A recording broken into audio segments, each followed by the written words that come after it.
Have you started a task or a project that is truly meaningful to you, but halfway through it just doesn't seem to be completed? Now it's in the back of your mind and you're thinking, well, when will I ever finish that project? If you say yes to this question, I have something helpful to share. My name is Nemka. I am a certified project manager with over 10 years of experience, and my goal here is to share all the tools and resources and the latest insights in project management and productivity so that you have a successful career and live the life that you want. Last year, I decided to write a children's book with my husband. And the inspiration came from my son Logan, and it was just a great idea at the time. But it took me months to sit down and really think of, well, how am I going to make it happen?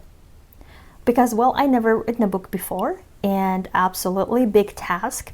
So obviously my mind was going, well, you don't know where to start. And there are so many things that needs to happen. One day I decided, you know what, enough is enough. That's when I decided. So in today's video, I will walk you through some simple project management tools and free platforms that I used to help me stay on track with the tasks to write the children's book.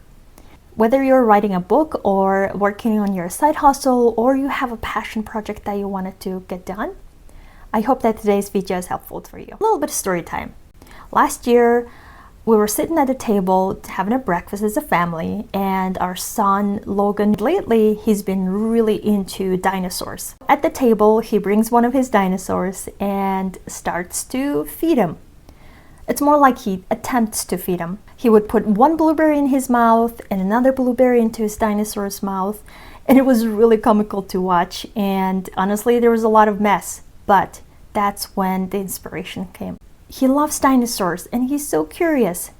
Wouldn't it be so cool to have a book that is dedicated to him and he gets to read that? That was the moment I just got so emotional, and it was such a great idea. In case you're wondering if we ever finished the book, yes we did. Here's the Milo the Little Dino's Adventures, and it's truly a labor of love for us, and we had such a great time writing the book and going through all the process. The number one thing to do is clarifying your vision or goal.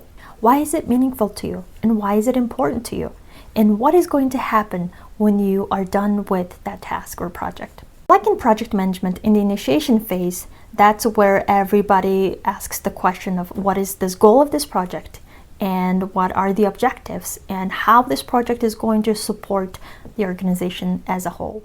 I don't know about you, but for me, if I don't have that clear goal in mind and just visualize what it's look like to have something completed, I usually don't do it because I just feel so overwhelmed and I feel like there's so many things to do, and obviously there's not enough time in the day. You know, the excuses never end. When clarifying your vision, it helps you to go beyond the surface level and really help you to see what's the final destination or the product or the project look like. My second tip is make a plan. Yes, we've heard making a plan so many times. Everybody says, yes, make a plan. You gotta have a plan. You know, you have to write down all the things you want to do. But you know what? There's a truth to it. Because when we think of certain project or a task, sometimes it gets to feel a little overwhelming. But when you really sit down and write out all the things that need to happen, it becomes real.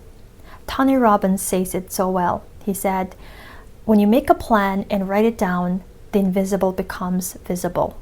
And here's the thing, plan doesn't have to be perfect.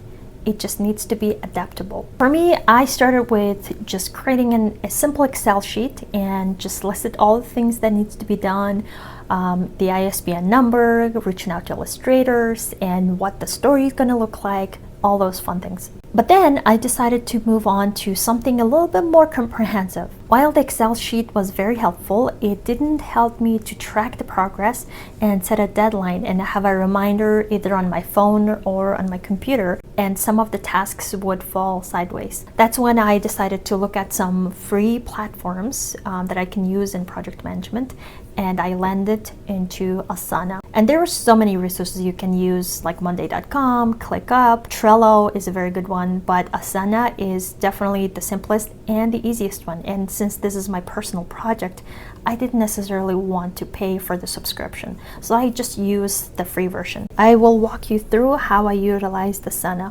The first thing I did was to find Asana online and sign up and create an account. And once I have the account, I decided to download both the application on my laptop and on my phone, because that way I can see all the tasks that needs to be done and it's easy accessible. Once I have the account, everything is set up, I simply started adding a section and tasks, and with due dates and whether they are high priority or not. And I wanted to make sure to divide up the projects into phases. That way we know that what kind of tasks need to be done before moving on to the next phase. When I'm not on my laptop, I would have my application on my phone. So I have the Asana app on my phone, and I would go through the tasks and make sure that turn on the notification for the upcoming deadlines for each task. Like I said, the plan doesn't have to be perfect. It just needs to be manageable and adaptable. Now that we have a vision and plan, it is time to get to work. So my third tip is to manage your resources. In project management, there are 3 key resources: time, money, and budget. Time was a big challenge for me because I have a full-time job, I have a toddler, and there are other things going on in life. So for the longest time, I would tell myself, well, you know what, I don't have enough time. Maybe I will do it over the weekend. Maybe I will do it when I have time in the evening. To mitigate the challenge, I found this concept called Tiger Time.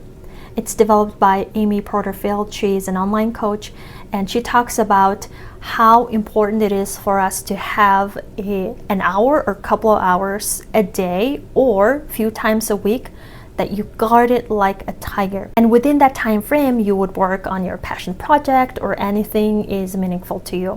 And you would tell your family members that you're going to do something important within that time frame. So that way your family members are aware and give you the time and help you out with creating that time.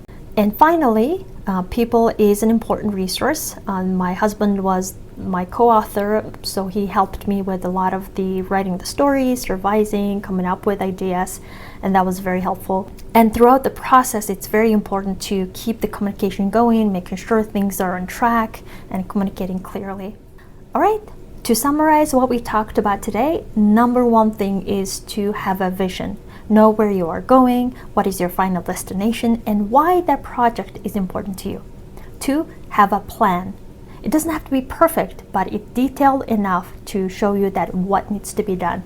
And 3rd, manage your resources and get to work. Writing a children's book was one of the coolest things we did, and it is so rewarding to see our son Logan enjoys the book, and he knows who Milo is, and he loves the little dinosaur. And it's also so cool to see other kids are enjoying the book, so it just makes it so much worth it. I hope that today's video was helpful to you, and I wish you the best luck for the project that you are working on. And if you enjoyed today's video, hit that subscribe button, and I will see you next time.